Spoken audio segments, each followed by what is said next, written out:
नमस्कार विद्यार्थी मित्रांनो, आज 25 जुलै 2021 म्हणजे आज आपल्या सेतू अभ्यासक्रमाचा 25वा दिवस.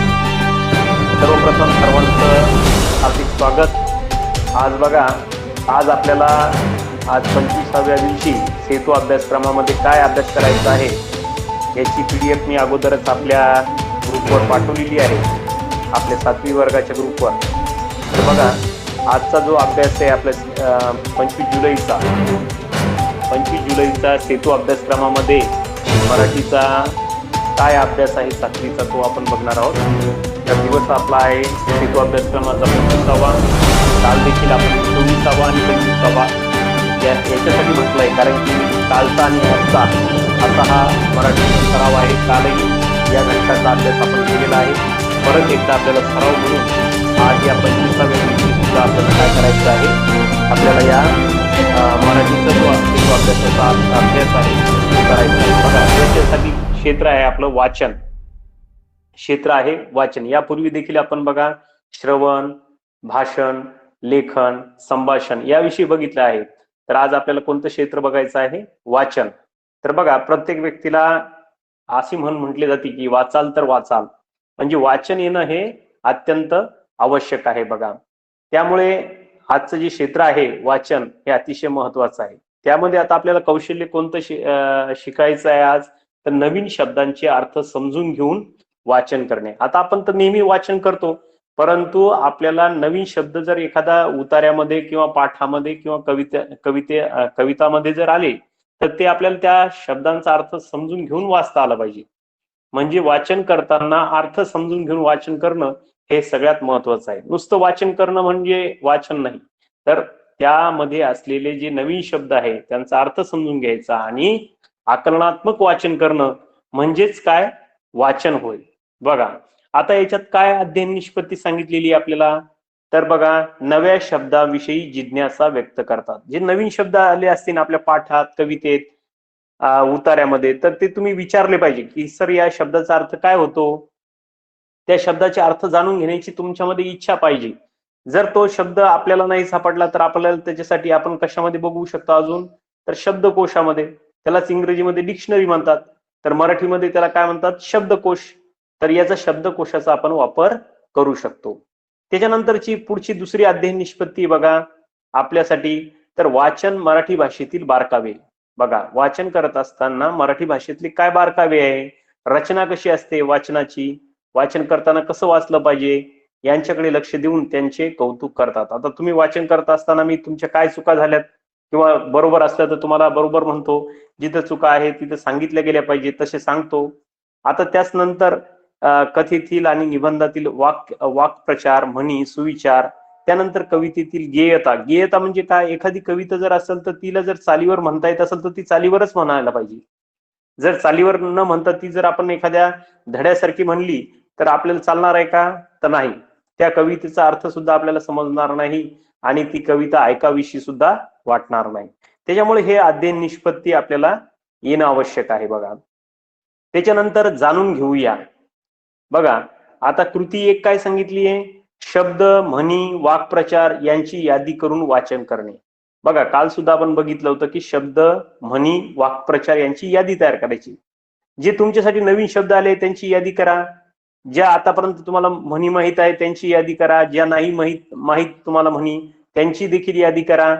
त्यानंतर वाक्प्रचार जे असतात त्यांची सुद्धा यादी करा आणि त्यांचं काय करा? वाचन करा. आता कार्यपद्धती काय करायची?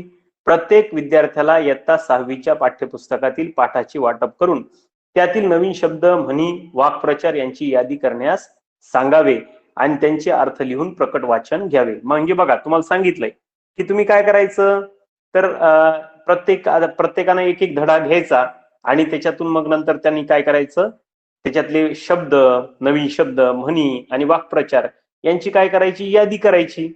आणि यादी केल्यानंतर त्याचं आपण काय करणार आहोत? प्रकट वाचन घेणार आहोत. तर बघा, सक्षम काय बनणार आहोत, कसं बनणार आहोत?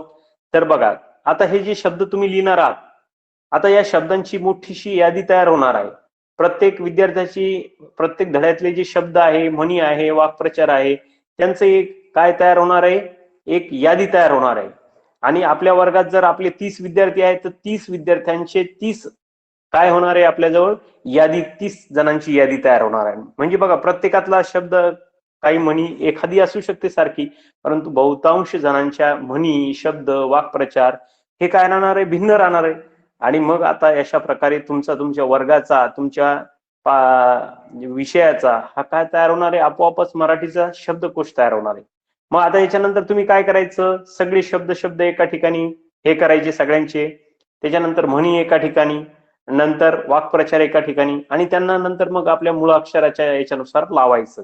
म्हणजेच काय, आकार विल्ल्यानुसार. म्हणजे विद्यार्थ्यांनी लेखन केलेले शब्द हे आकार विल्ले यानुसार त्यांची मांडणी करून घ्यावी व नवीन शब्दांचा शब्दकोश तयार करावा.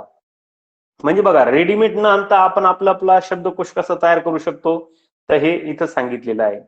त्यानंतर विद्यार्थ्यांनी तयार केलेल्या शब्दकोशातील शब्दांचे अर्थ शोधण्यासाठी विद्यार्थ्यांना शब्दकोश आणि इतर साहित्य उपलब्ध करून द्यावे आणि विद्यार्थी स्वतः त्यांचे अर्थ शोधून ते शब्दकोशामध्ये लिहितील आणि त्यांचे वाचन करतील. यावेळी शिक्षकांनी सुलभन करावे. म्हणजे बघा, आता तुम्ही हे शब्दकोश तयार केला, त्याला आकार विल्ल्यानुसार लावलं, म्हणजे मुळाक्षरानुसार लावलं, म्हणजे अक्षरापासून सुरू होणारे शब्द, आ पासून सुरू होणारे शब्द, ई पासून सुरू होणारे शब्द, नंतर स्वरानंतर तुम्ही व्यंजनापासून सुरू होणारे शब्द, क पासून सुरू होणारे, क च्या नंतर मग पुन्हा नंतर त्याच्यात सुद्धा क्रम ठेवायचा. क च्या नंतर ख एकदम डायरेक्ट न घेता क च्या नंतर 2 नंबरला असणारे, नंतर का असणारे, म्हणजे याच्यानुसार प्रत्येक याच्यानुसार बाराखडीनुसार तुम्हाला घ्यायचं. केवळ पहिलेच अक्षर तुम्हाला आकार विल्ल्यानुसार न घेता दुसरं तिसरं सुद्धा अक्षर हे आकार विल्ल्यानुसार घ्यायचं, म्हणजे मूळ अक्षरानुसार.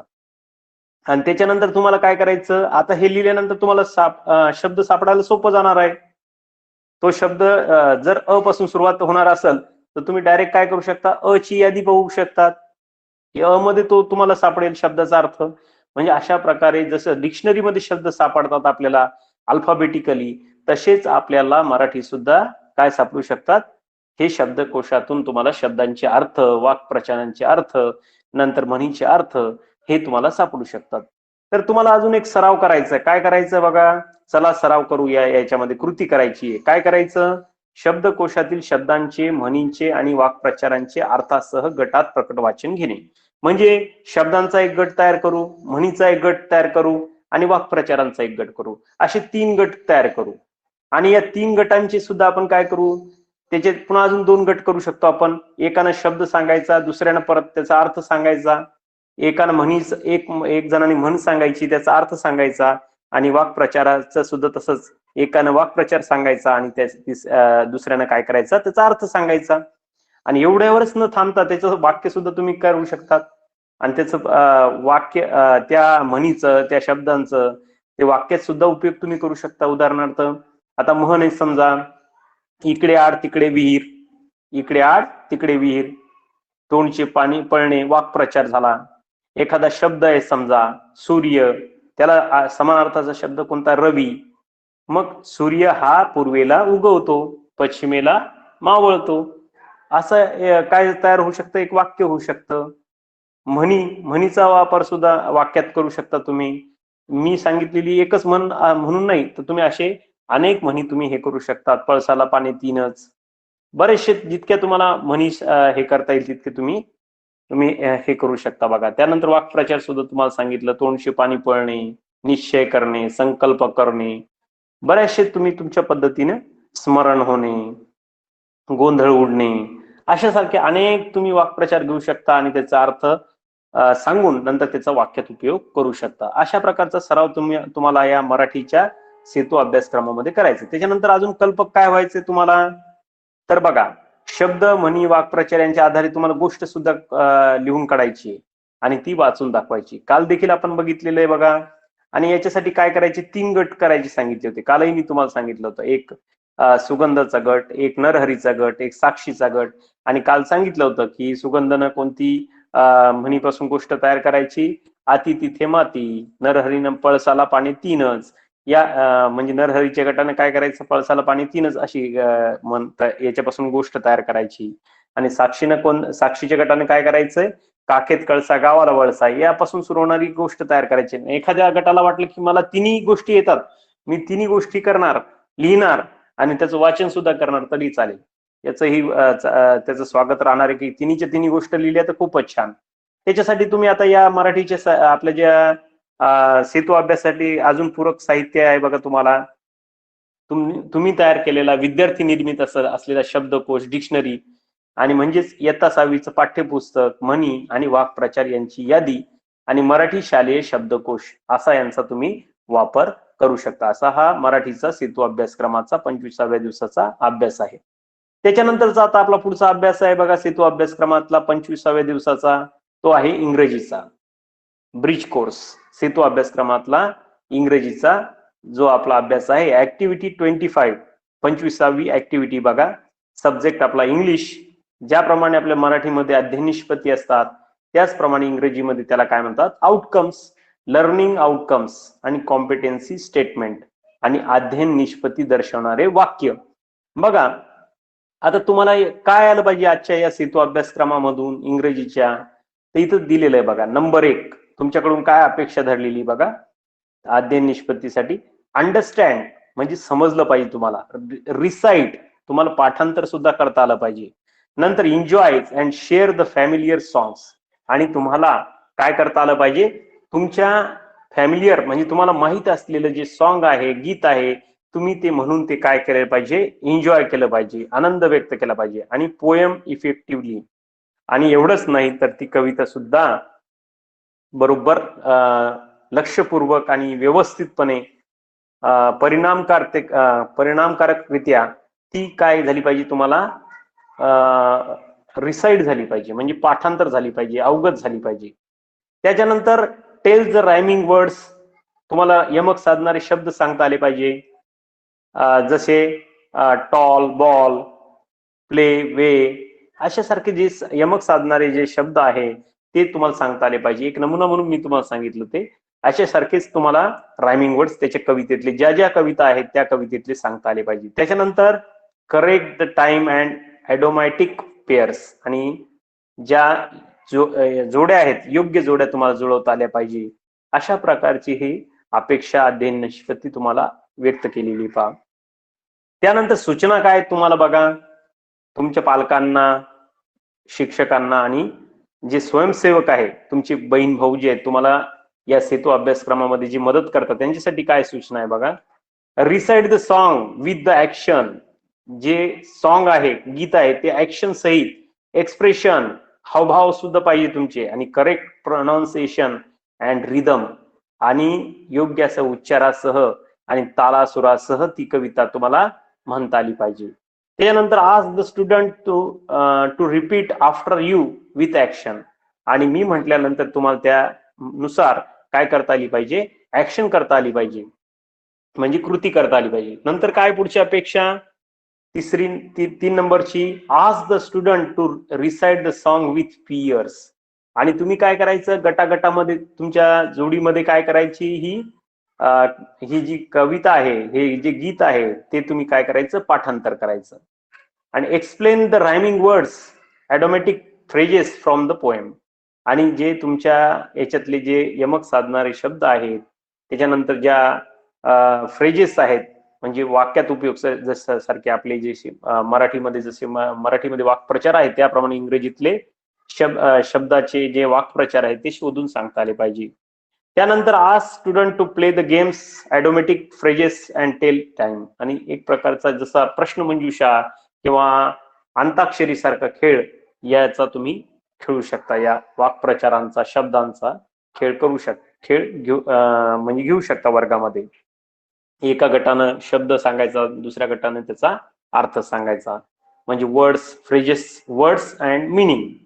त्याच्यानंतर बघा सेकंड नंबर इन्स्ट्रक्शन आहे बघा तुमच्यासाठी विद्यार्थ्यांसाठी अजून पुन्हा, listen and recite the poem song with the action with pairs, आणि ऍक्शन सहित आणि तुमच्या गटामध्ये तुम्ही काय करायची, ही ऍक्शन सहित कृतीसह तुम्ही ही कविता पाठांतर करायची. टेल द रायमिंग वर्ड्स, पुन्हा तुम्हाला सुद्धा यमक साधणारे शब्द सांगायचे जसं इथं सांगितले तसंच. Number 3 play the games idiomatic phrases and match the pictures to tell the time, आणि नंतर तुम्हाला चित्रांच्या सुद्धा जोड्या लावायच्या योग्य प्रकारे. याच्यानंतर तुम्ही आता दीक्षा ऍपची जी लिंक दिलेली बघा या गीताची, त्याला क्लिक करून तुम्ही सुद्धा हे गीत काय करू शकता, पाहू शकता आणि ते पाठांतर करू शकता. त्याच्यानंतर बघा पुढे अजून काय सांगितलंय, इथे ऍक्टिव्हिटी दिली बघा एक, solve the activity demo, join the words from group A and B to make the idiomatic pairs. तुम्हाला काय करायचं, ग्रुप ए आणि ग्रुप बी आहे तर त्याच्यामध्ये काय करायचं, तुम्हाला त्याच्यापासून योग्य असणारी एक जोडी तयार करायची. जसं उदाहरणार्थ इकडे आहे ए मध्ये काय आहे, सन, आणि इकडे काय आहे, shower. Sun and shower, sun and shower, work and play, hear and speak. बघा कशी तयार झाली, सन अँड शॉवर, इकडचं बी मधलं काय घेतलं, shower, sun and shower, work and play आणि हिअर अँड स्पीक. अशा जोड्या तुम्हाला इथं करायच्या. बघा इथं सुद्धा आता जोड्या दिलेल्या आहे, त्याची प्रॅक्टिस तुम्ही करू शकतात. आता बघा, play the games of the idiomatic phrases as shown about the solve the demo activity. जसं वरती आपण सांगितलं होतं बघा, सनचं काय, शॉवर, सन अँड शॉवर, तसं इथं काय होणार आहे, day and night, day and night.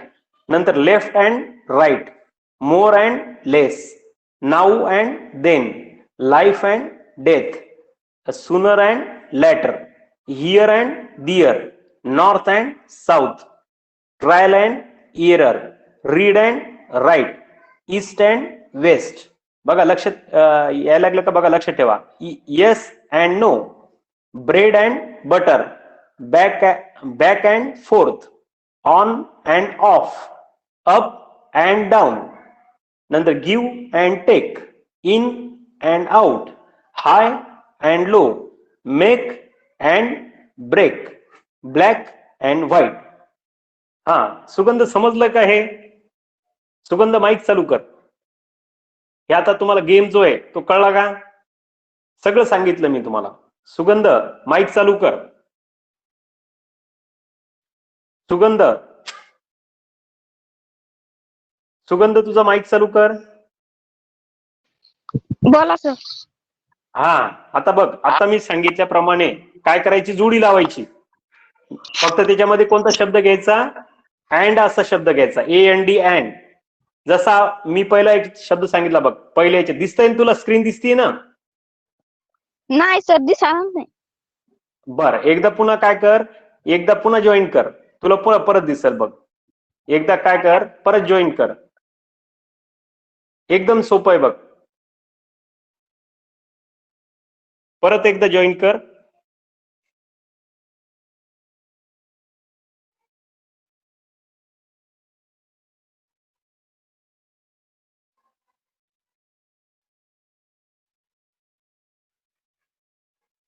केलंय का जॉईन. बघा डे अँड नाईट, त्याच्यासारखं left and right, more and less, now and then, नंतर लाईफ अँड डेथ, अशा सारख्या तुम्हाला काय करायच्या, जोड्या लावायच्यात बघा. त्याच्यानंतर बघा एक्सटेन्शन ऍक्टिव्हिटी आहे, अजून याच्यानंतर अजून ऍक्टिव्हिटी सांगितलेली बघा. अतिरिक्त तुम्ही करू शकता, 60 सेकंदाची, अ मिनिट, नंतर an hour, a day, a week, a month, a year and age. अशा प्रकारे तुम्ही काय करू शकता, ऍक्टिव्हिटी करू शकतात. अशा प्रकारे असा आपला इंग्रजीचा अभ्यास आहे बघा. त्याच्यानंतर बघा सेतू अभ्यासक्रमामध्ये आता पुढचा जो विषय आपला गणिताचा आहे बघा. क्षेत्राचं नाव आहे आपलं संख्यांवरील क्रिया. आजच्या 25व्या दिवशी इयत्ता 7वीच्या बघा घटकाचं नाव आहे मसावी आणि लसावी, उपघटक आहे मसावी. आपला मसावी पाहणं चाललंय बघा. काल देखील आपण मसावीच्या विषयी माहिती घेतली. मसावी म्हणजे काय, महत्तम साधारण विभाजक किंवा साधारणच्या ऐवजी सामायिक म्हटलं तरी चालतं समजा. आणि आजचा दिवस आहे 25वा. आता अध्ययन निष्पत्ती काय आहे बघा, विशिष्ट परिस्थितीमध्ये मसावीचे उपयोजन करता येते. म्हणजे प्रत्यक्ष आपल्या जीवनामध्ये या मसावीचं उपयोजन करता येतं.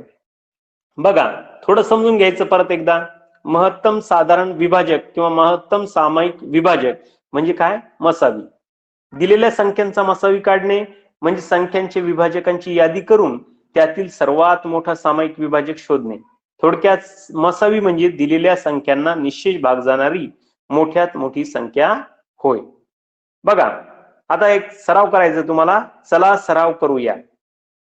एक प्रश्न दिलाय बघा तुम्हाला, 12 मीटर लांबीची एका रंगाची आणि 18 मीटर लांबीच्या दुसऱ्या रंगाची अशा 2 प्रकारच्या कागदी पट्ट्या आहेत. प्रत्येक रंगाच्या कागदी पट्टीचे समान लांबीचे तुकडे करायचे आहेत. जास्तीत जास्त किती लांबीचे तुकडे करता येतील? बघा, एक 12 मीटरची लांबीची आहे एका रंगाची आणि एक 18 मीटर लांबीच्या दुसऱ्या रंगाची, अशा 2 प्रकारच्या कागदी पट्ट्या आहेत आणि प्रत्येक रंगाच्या कागदी पट्टीचे समान लांबीचे तुकडे करायचे. काय करायचे? समान लांबीचे. तर जास्तीत जास्त किती तुकडे करता येईल ते आता आपल्याला बघायचं. बघा, तर संख्या आहे 12 आणि 18. आता याची विभाजक लिहायचे. म्हणजे काय करायचं? 12ला कोणकोणत्या संख्येने भाग जातो? 12चे विभाजक कोणते कोणते आहे? 1 न निशेष भाग जातो. आपण कसोट्या बघितलेल्या आहेत बघा, 2ची, 3ची, 4ची, 5ची, 6ची, नंतर 9ची आणि 10ची. तर आता हा दिसतंय ना आता? हो, 6 ना भाग दिसतंय जातो ना? सर. हा, हो. म्हणजे बघा, हा 6 न पण जातो ना, म्हणून इथं दिलंय. दिसतंय ना आता? स्क्रीन दिसती ना? हो, दिसते. हा हा आता हा आता बघ, आता इथं 12ची विभाजक सांगितलेले आहेत बघा. 12ची विभाजक काय आहेत? 1 न भाग जातो, 2 न पण जातो, 1 न सगळ्यांनाच भाग जातो. 1 हा लिहायचाच प्रत्येक याच्यामध्ये. विभाजक लिहित असताना सर्वात पहिला 1 लिहायचा आणि जी संख्या आहे, आता समजा उदाहरणार्थ 12 आहे की नाही, तर 12 सुद्धा शेवटी ती संख्या सुद्धा लिहायची. म्हणजे जी संख्या आहे, ज्या संख्येला आपण भाग द्यायचा आहे ती संख्या सुद्धा लिहायची आणि 1 हा तर प्रत्येक याच्यातच लिहायचा, कारण की 1 न सगळ्यालाच भाग जातो, आहे की नाही? त्याच्यानंतर हो 2 सर. न सुद्धा जातो भाग, आहे की नाही? तुझा माईक बंद कर थोडासा, प्रश्न विचारल्यावर सांग. ते आवाज यायला लागला माईकचा. म्हणजे तुला ऐकू येईल माझं चांगलं व्यवस्थित. बघा आता 12ची विभाजक काय? 1 आहे, नंतर 2 आहे, 2च्या पाड्यामध्ये सुद्धा 12ला 2 न सुद्धा भाग जातो. बेसक 12, 3 चोक 12, 4 त्रिक 12 आणि सैंदुनी 12 आणि 12 एक 12. त्याच्यानंतर तशीच 18चे पण विभाजक आहे. 1 न सगळ्याला मी सांगितल्याप्रमाणे 1 न भाग जातोच, म्हणजे 1 लिहायचंच पहिल्यांदा. 18च्या संख्येची शेवटी 8 आहे, म्हणजे 2 न भाग जातो. 8 आणि 1 ची बेरीज केली 9 झाली, म्हणजे 3ची कसोटीमध्ये बसतो बरोबर. 3 न भाग जातो. नंतर 6 न जातो, सैंत्रिक 18, 9 दुनी 18, 18 एक 18, म्हणजे 0 बाकी राहिली पाहिजे, असेच याने भाग द्यायचा आहे. आता हे सगळे आपण याचे विभाजक लिहिले. आता याच्यातला साधारण विभाजक काढायचा, साधारण किंवा सामायिक.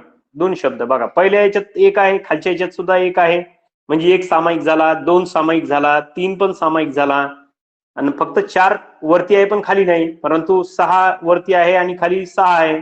त्याच्यानंतर कोणताही सामायिक नाही. मग आता सामायिक कोणकोणते आहे? 1 आहे, 2 आहे, 3 आहे आणि 6 आहे. परंतु या सगळ्या मोठ्यात मोठा कोणता सामायिक विभाजक आहे? हा, सुगंध कोणता आहे मोठ्यात मोठा याच्यातला सगळ्यात मोठा सामायिक विभाजक? आता माईक चालू कर. सगळ्यात मोठा कोणता आहे? 6. हा, म्हणून याची मसावी काय झाली? 6. जो सगळ्यात मोठा असतो सारखा दोन्ही याच्यात, त्याला काय म्हणायचं? तो मसावी. म्हणजे सर्वात मोठा विभाजक म्हणजे तो मसावी. आपण आता इकडे 1 पण आहे, 2 पण आहे, 3 पण आहे, पण आपण 6 का घेतला? कारण की मसावीच्या शब्दामध्येच दिलेलं आहे महत्तम साधारण विभाजक किंवा महत्तम सामायिक विभाजक. महत्तम म्हणजे काय? मोठ्यात मोठा, सारखा, दोन्ही याच्यात असणारा. मग दोन्ही याच्यात कोणता आहे? 12च्या याच्यात पण 6 आहे आणि 18च्या याच्यात पण 6 आहे, म्हणून आपण याचं 6, म्हणून याची मसावी काय आली? 6. आता माईक बंद कर.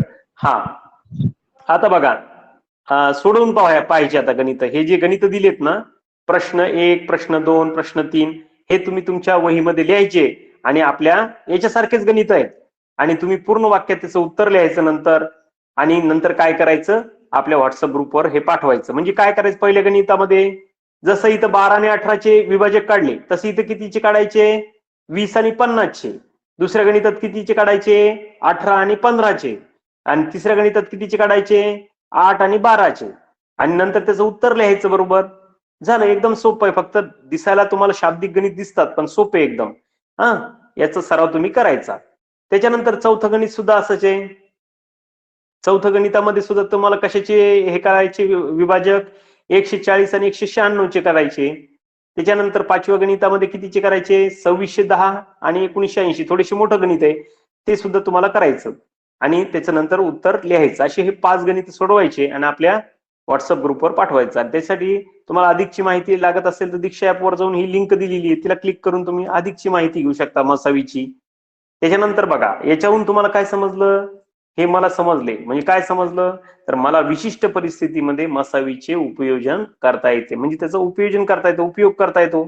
अशा प्रकारे आपला गणिताचा हा अभ्यास सेतू अभ्यासक्रमामध्ये आपण बघितला, तिसरा विषयाचा. आता आपल्याला चौथा विषयाचा अभ्यास बघायचा सेतू अभ्यासक्रमामध्ये. आजच्या 25व्या दिवशी सेतू अभ्यासक्रमामधल्या आपल्या ब्रिज कोर्स मधला विज्ञानाचा.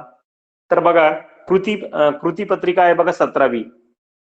समजून घेऊया, थोडं समजून घ्यायचं. ऊर्जेची रूप कोणती आहे, यांत्रिक ऊर्जा कशाला म्हणायचं, गतीची ऊर्जा कशाला म्हणायचं आणि उष्णता ऊर्जा कशाला म्हणायचं. तर बघा, याच्यासाठी तुम्हाला 6वीचं जे प्रकरण आहे आपलं 11वा धडा किंवा 11वं प्रकरण जे आहे कार्य आणि ऊर्जा, हे याचा तुम्हाला अभ्यास करावा लागेल. बघा, अध्ययन निष्पत्ती काय अपेक्षित केलेली आहे, तर दैनंदिन जीवनामध्ये शिकत असलेल्या वैज्ञानिक संकल्पनाचा वापर करणे.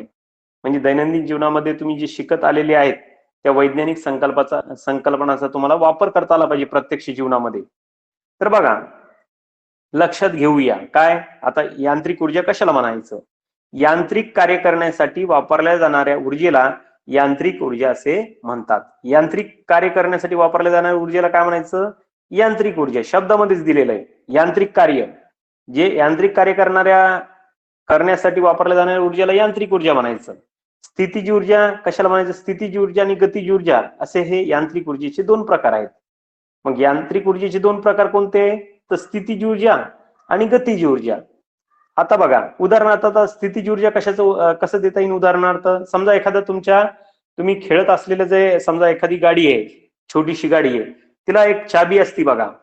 चाबी ज्यावेळी तुम्ही तिला फुल चार्ज चाबी देता म्हणजे काय करतात तुम्ही, त्याच्यामध्ये स्थितीज ऊर्जा थांबून ठेवता. आणि ज्यावेळी ती चाबी तुम्ही सुरू करता त्यावेळी त्या स्थितीज ऊर्जेचं रूपांतर कशामध्ये होतं, गतीज ऊर्जेत होते. किंवा हे सुद्धा एक यांत्रिक ऊर्जेचा प्रकार आहे.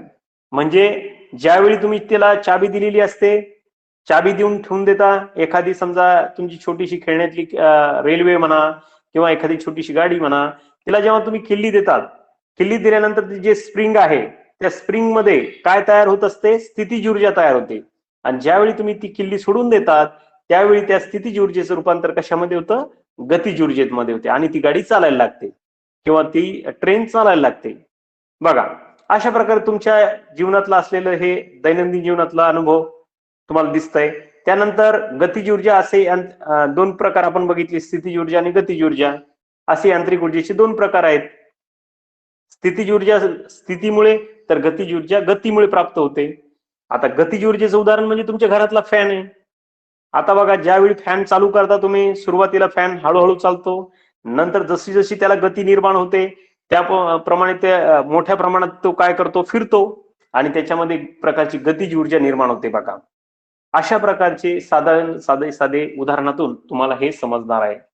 त्यानंतर बघा, स्थितीज ऊर्जा सांगितलेलं आहे उदाहरण. स्थितीज ऊर्जा म्हणजे काय, स्थितीज ऊर्जा वस्तूच्या विशिष्ट स्थितीमुळे किंवा स्थानामुळे पदार्थात किंवा वस्तूत साठवलेल्या ऊर्जेला काय म्हणायचं, स्थितीज ऊर्जा. म्हणजे स्थितीज ऊर्जा ही वस्तूच्या विशिष्ट स्थितीमुळे किंवा स्थानामुळे पदार्थात किंवा वस्तूत साठवलेल्या ऊर्जेला स्थितीज ऊर्जा असे म्हणतात. तर गतीज ऊर्जा कशाला म्हणायचं, गतीमुळे प्राप्त झालेल्या ऊर्जेला गतीज ऊर्जा असे म्हणतात. बघा, उदाहरण दिलं इथं, कॅरम खेळताना गोटी स्ट्रायकरला ऊर्जा दिल्यावर दोन्ही वस्तूंना गती प्राप्त होते की नाही. ज्यावेळी समजा कॅरमचं एक उदाहरण झालं. त्यानंतर बघा, त्यानंतर बॅटनं ज्यावेळी आपल्या बॉलला मारलं जातं त्यावेळी त्या बॉलमध्ये काय निर्माण होते, गतीज ऊर्जा निर्माण होते आणि काय होतं, तो बॉल दूरवर चालला जातो. बघा, अशा प्रकारे कॅरम खेळताना गोटी व स्ट्रायकरला ऊर्जा दिल्यानंतर दोन्ही वस्तूंना काय मिळते, गती प्राप्त होते. बघा, त्याच्यानंतर आहे तिसरं आहे उदाहरण उष्णता ऊर्जा. उष्णता हे ऊर्जेचे रूप आहे. सूर्यप्रकाशात उष्णता असते आणि उष्णता हे कॅलरी एककामध्ये मोजतात. उष्णता कशामध्ये मोजतात, तर कॅलरी एककामध्ये. त्यानंतर एक कृती करायची. बघा, तुमच्याकडे जर भिंग असेल, एखाद्या यात्रेमधून तुम्ही जर आणलेलं असेल, तर बघा ते जे भिंग आहे ते फक्त कसं पाहिजे, बहिर्गोल भिंग पाहिजे. आणि त्या बहिर्गोल भिंगाला जर तुम्ही असं उन्हामध्ये जर धरलं आणि खाली जर कागद ठेवला तर काही कालावधीनंतर बघा त्या सूर्यप्रकाशात जर तुम्ही धरलं तर कागदावर असा बारीकसा ठिपका तुम्हाला दिसतो. आणि अशा प्रकारची भिंग व्यवस्थित जर तुम्ही धरलं त्या स्थितीमध्ये भिंग धरून ठेवल्यानंतर आपणास काय दिसते, काळजीपूर्वक थोड्या वेळानंतर काय दिसल तर ते कागद हा जळताना तुम्हाला दिसेल. कारण की सूर्यप्रकाशामुळे सूर्यप्रकाशाची जी किरण आहेत ते या बहिर्गोल भिंगातून बरोबर त्या कागदावर टिपक्याच्या रूपात जातात आणि तो कागद काय करतो, पेट घेतो. म्हणजे उष्णता ऊर्जा ही सुद्धा महत्वाची आहे. म्हणजे बघा आता जे आपण बघितलं कोणत्या कोणत्या ऊर्जा बघितल्या, यांत्रिक ऊर्जा. यांत्रिक ऊर्जेचे दोन प्रकार कोणते बघितले, स्थितीज ऊर्जा आणि गतीज ऊर्जा. त्याच्यानंतर दुसरा कोणता बघितलं, उष्णता ऊर्जा. याचं उदाहरण सुद्धा आपण बघितलं. असे ऊर्जेचे सर्व प्रकार आपण लक्षात ठेवायचे. आणि हे जे आहेत ऊर्जेचे प्रकार कोणते, ऊर्जा म्हणजे काय, नंतर ऊर्जेचे प्रकार, यांत्रिक ऊर्जा काय, यांत्रिक ऊर्जा म्हणजे काय, गतीज ऊर्जा म्हणजे काय, स्थितीज ऊर्जा म्हणजे काय, उष्णता ऊर्जा म्हणजे काय, हे उदाहरणासह तुम्ही लिहायचं आणि आपल्या ग्रुपवर तुम्ही पाठवायचंय बघा. त्याच्यानंतर आता पुढचा आपला 5वा विषय आहे बघा, समाजशास्त्र म्हणजे सामाजिक शास्त्राचा, इभुनाचा. आजचा जो 7वीचा 25व्या दिवसाचा अभ्यास आहे बघा. आपलं 6वीचं जे 6वा पाठ आहे बघा, जनपद आणि महाजनपद.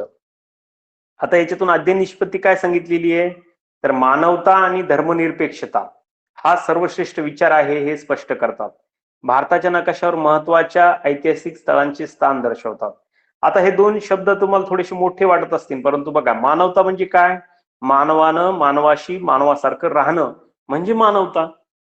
आणि धर्मनिरपेक्षता म्हणजे काय, तर कोणताही धर्म श्रेष्ठ नाही तर सर्व धर्म कसे आहेत, श्रेष्ठच आहे, सर्वश्रेष्ठ आहे हा विचार आपल्या प्रत्येकामध्ये रुजणे, याला म्हणायचं धर्मनिरपेक्षता. मग आपला जो भारत देश आहे, भारत देशानं काय स्वीकारलेलं आहे, मानवता आणि धर्मनिरपेक्षता स्वीकारलेली आहे.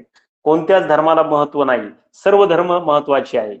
बघा हिंदू धर्म तेवढाच महत्वाचा, मुस्लिम धर्माचा, इस्लाम धर्म पण महत्वाचा, त्यानंतर ख्रिश्चन धर्म महत्वाचा, शीख धर्म महत्वाचा, सगळे धर्म महत्वाचे. कोणत्याच धर्माला कमी लेखल्या जात नाही, असा हा आपला भारत देश आहे.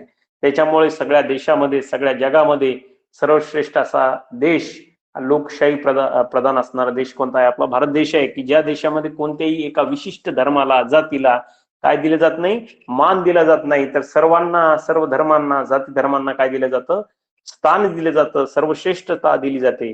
त्याच्यामुळे भारत हा विविधतेमध्ये कसा आहे, एकता असणारा देश आहे. आणि मग याचं हे महत्व अध्ययन निष्पत्ती तुम्हाला या पाठामध्ये समजणार आहे. बघा अजात शत्रूंनी कोणता धर्म स्वीकारला होता, तर बघा याच्यासाठी तुम्हाला हा पाठ वाचावा लागेल. अजात शत्रू म्हणजे आता आपली पूर्वी बघा भारतावर ज्याप्रमाणे इंग्रजांनी राज्य केलं त्याचप्रमाणे आपल्या भारतावर मुस्लिम राजांनी सुद्धा राज्य केलं. मग त्यांनी कोणता स्वीकारला होता, मुस्लिम धर्म, इस्लाम धर्म. त्यानंतर महाजनपदे किती आहेत हे तुम्हाला पाठ वाचल्याशिवाय कळणार नाही. त्यासाठी तो पाठ वाचा आणि हे सर्व जे प्रश्न उत्तर आहेत, जनपद म्हणजे काय, हे सर्व लिहायचे आणि ते तुम्ही काय करायचं, आपल्या व्हॉट्सअप ग्रुपवर पाठवायची बघा. त्याच्यानंतर अधिकची माहिती लागत असेल तर तुम्ही दीक्षा ऍपमध्ये जाऊन ती माहिती घेऊ शकता. आणि पुन्हा एक तक्ता दिलेला आहे, तो सुद्धा तुम्ही पूर्ण करा.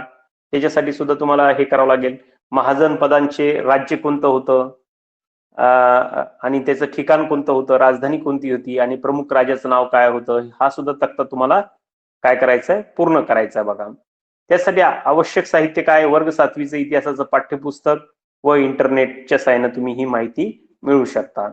भारतातील विविध घटक राज्य आणि त्यांची राजधानी यांची यादी तयार करा. आता भारतातली जी वेगवेगळे घटक राज्य आहेत, आता समजा उदाहरणार्थ महाराष्ट्राची राजधानी कोणती आहे, मुंबई. पंजाबची कोणती आहे, चंदीगड. नंतर दिल्लीची कोणती आहे, नवी दिल्ली. नंतर आपली उत्तर प्रदेशची कोणती आहे, लखनौ. मग अशा प्रकारचे पूर्ण राज्य आणि राजधान्या तुम्हाला लिहायच्या आहेत बघा. त्यानंतर 16 महाजनपदांची प्राचीन आणि आधुनिक नावं काय आहेत ते सुद्धा लिहायची. त्याच्यासाठी तुम्हाला पुस्तक वाचावं लागेल, त्याशिवाय तुम्हाला उत्तर येणार नाही. बघा आता याच्यातून तुम्हाला कधी समजेल, ज्यावेळी तुम्ही हे पूर्ण उत्तर लिहिसाल त्यावेळी तुम्हाला हे काय कळणार आहे, सगळं काही जनपद म्हणजे काय, महाजनपद म्हणजे काय हे या पाठात दिलेलं आहे. तो पाठ तुम्हाला वाचावा लागेल, त्याची प्रश्नोत्तर तुम्हाला लिहावं लागेल. त्याच्यासाठी तुम्ही दीक्षा ऍप जी डाउनलोड केलेली आहे त्याच्यावर जाऊन ही लिंक जर क्लिक केली तर तुम्हाला या पाठाची सर्व माहिती मिळणार आहे आणि याची उत्तर सुद्धा तुम्हाला लिहिता येणार आहे आणि हे लिहिलेली उत्तरं नंतर आपल्या ग्रुपवर तुम्ही पाठवायची आहेत. बघा, याच्यानंतर आपल्या सेतू अभ्यासक्रमाचा शेवटचा विषय आहे बघा आपला हिंदीचा. सेतू अभ्यासक्रमामधला जो आजचा ब्रिज कोर्स मधला शेवटचा विषय जो आहे हिंदीचा आहे बघा, 25 तारखेचा, 25 जुलाई 2021 चा. बघा, दिन 25वां. आज का जो क्षेत्र है देखो लेखन है और कौशल है भाषण लेखन. अध्ययन निष्पत्ति देखो, दैनंदिन घटनाओं को अलग अलग उद्दिष्टों के अनुसार लिखते समय शब्द, शब्द समूह, वाक्य, मुहावरों तथा कहावतों का उचित उपयोग करते हैं. आओ पता करें, अपने परिवेश का निरीक्षण करवाएं. अपने परिवेश के दैनंदिन जीवन में आने वाले मराठी तथा हिंदी में जिनका उच्चारण समान है परंतु उनके अर्थ अलग है, या ऐसे शब्द समजाए. बघा, आता काय सांगितलंय, मराठी आणि हिंदीमध्ये आपल्याला उच्चार करत असताना समान वाटतो परंतु लिहिताना मात्र ते शब्द कसे आहेत, वेगळे आहेत. समजा उदाहरणार्थ पाणी शब्द आहे, जर मराठीमध्ये पाणी लिहायचं म्हटलं उच्चार सारखाच आहे, मराठीमध्ये पाणी म्हणलं तर न बाणाचा येणार आणि मराठीमध्ये हिंदीमध्ये लिहायचं म्हणलं तर पाणी न नळाचा येणार. बघा फरक कसा आहे. इकडे मराठीमध्ये आपण त्याला ज्ञान म्हणतो, ज्ञानेश्वरांचं ज्ञान, आणि इकडे सुद्धा तसंच लिहितो परंतु याचा उच्चार करताना मात्र इकडे काय होणार, ज्ञान. इकडे जिज्ञासा म्हणू तर इकडे हिंदीमध्ये त्याला जिज्ञासा असं म्हणतो. म्हणजे बघा, अर्थ एकच आहे परंतु उच्चार मात्र वेगवेगळे आहेत. बघा, इसके बाद में देखो, आओ सक्षम बने, निम्नलिखित समोच्चारित शब्दों के हिंदी और मराठी के अर्थ लिखो. अब देखो, घंटी, घंटा की जो मराठी में उसे क्या कहते हैं, घंटी. बाद में तीर, तीर को मराठी में क्या कहते हैं, बाण. बाल, केस. देखो समोच्चारित होने वाले शब्द. आओ अभ्यास करें. बाद में देखो, इसको क्या करने का है आपको, ये जो शब्द दिए हैं उनको आपको वाक्यों में प्रयोग करना है. आय, आय यानी कि आमदनी, आयु, उम्र, कुल, एकुन, और कुल यानी कि कुल कौन सा है, वंश कौन सा है. चिता यानी कि शमशान में होने वाली चिता, और चिंता, आप जो अनावश्यक चिंता कर रहे हैं वो अनावश्यक रहने वाली चिंता. इसके वाक्य में प्रयोग करो. बाद में आओ सृजन करें. पर्यायवाची शब्द लिखो. नदी को क्या कहते हैं, सरिता कहते हैं. बाद में सूर्य को क्या कहते हैं, फूल को क्या कहते हैं, खग. ये समानार्थी शब्द आपको लिखने हैं. इसके लिए आपको पूरक साहित्य भी है, सरल व्याकरण की पुस्तक पढ़ो और ये पूरे सेतु अभ्यासक्रम का जो है अध्ययन करो. और से आप ऑनलाइन टेस्ट भी छोड़ सकते हैं. ये सब विषयों की टेस्ट दी है, पूरी टेस्ट आप उस लिंक को क्लिक करो और ये टेस्ट छोड़ो और आपको उसके अंक कितने मिले ये भी समझने वाले हैं. इस तरह से हमारा आज पूरा सेतु अभ्यासक्रम का पूरा अभ्यास पूरा हुआ है. अशा प्रकारे आपला पूर्ण अभ्यास झालेला आहे आजच्या या 25व्या दिवसाचा. तर हा जो सगळा अभ्यास आहे तो अभ्यास तुम्ही काय करायचा आहे, पूर्ण करायचा. प्रश्नोत्तर जे सांगितलेले आहेत, नंतर जी गोष्ट मराठीमध्ये लिहायची सांगितलेली आहे तुमच्या गटाला, ती लिहून तुम्ही व्हॉट्सअप ग्रुपवर पाठवायची आहे आणि पूर्ण अभ्यास. त्यानंतर गणितामध्ये जे मसावीची उदाहरणं करायला सांगितले ते सुद्धा करायचे. इंग्रजीमध्ये जे तुम्हाला जोड्या लावून वाक्य तयार करायचे ते सुद्धा मी ते समजून सांगितलेले आहे. ते रेकॉर्डिंग पाहून तुम्ही पुन्हा अधिकची माहिती घेऊ शकता, ते सुद्धा पूर्ण करायचे आहे. त्याच्यानंतर विज्ञानाचे प्रश्नोत्तर तुम्हाला लिहायचे. नंतर विज्ञानाचे सुद्धा प्रश्नोत्तर लिहायचे. त्याच्यात जरी प्रश्नोत्तर नसले तर तुम्हाला काय करायचे, व्याख्या लिहायची आहे. गतिज ऊर्जा म्हणजे काय, यांत्रिक ऊर्जा म्हणजे काय, स्थितीज ऊर्जा म्हणजे काय, त्याच्यानंतर उष्णता ऊर्जा म्हणजे काय, हे उदाहरणासह तुम्हाला स्पष्ट करायचे. त्याच्यानंतर आपल्या इतिहासाचे जो पाठ आहे त्याचे सुद्धा प्रश्नोत्तर तुम्हाला लिहायचे. राज्य आणि राजधानींची नावं लिहायची. आणि शेवटचा जो आपला हिंदीचा विषय आहे त्याच्यात जे प्रश्नोत्तर आहे, पर्यायवाची शब्द आहेत, नंतर जे प्रश्न वाक्यात उपयोग करायला सांगितलेले, वाक्य तयार करायला सांगितले, ते सुद्धा तुम्ही पूर्ण करायचे. आणि अशा प्रकारे आजचा आपला सेतू अभ्यासक्रमाचा 25व्या दिवसाचा अभ्यासक्रम संपलेला आहे. धन्यवाद.